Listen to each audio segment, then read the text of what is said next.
بسم اللہ الرحمن الرحیم۔ سامعین و ناظرین عزیز وقار، اللہ رب العزت نے حضرت مریم سلام اللہ علیہا، حضرت عیسیٰ علیہ السلام کی والدہ ماجدہ، والدہ محترمہ کو بہت سی خصوصیات سے نواز کر خواتین میں بہت بلند مقام عطا فرمایا تھا۔ سورہ مریم میں اللہ رب العزت نے سیدہ مریم علیہ السلام کی طہارت کو بیان فرمایا، ریاضت کو بیان فرمایا، عبادت کا تذکرہ فرمایا، ان کی شرافت، ان کی جلالت، ان کی پاک دامنی،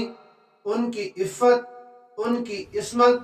اور ان کے زہد و تقوی کو اللہ رب العزت نے سورہ مریم میں بیان فرما کے مسلمان خواتین کے لیے بطور نمونہ کے اور اسوہ کے سامنے رکھ دیا، تاکہ امت محمدیہ علی صاحب الصلاۃ والسلام کی خواتین بھی حضرت مریم سلام اللہ علیہا کی حیات مقدسہ مطہرہ کے واقعات سے نصیحت حاصل کر کے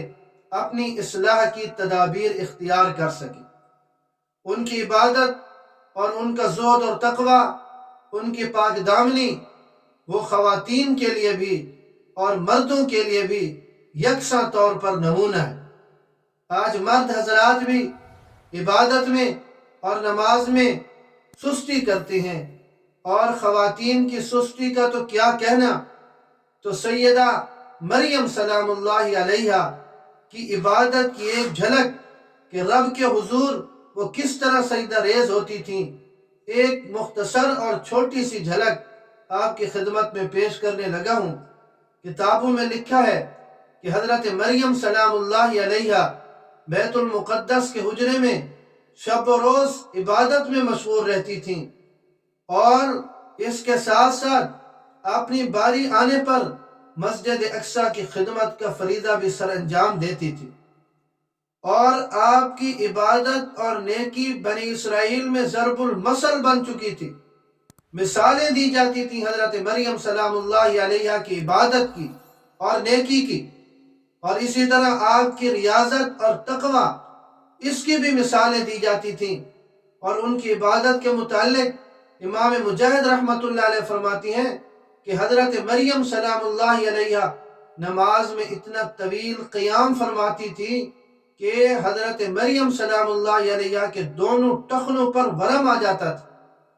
اور امام اوزاعی رحمۃ اللہ علیہ لکھتے ہیں کہ حضرت مریم سلام اللہ علیہا اس کثرت سے رکوع اور سجود فرماتی تھی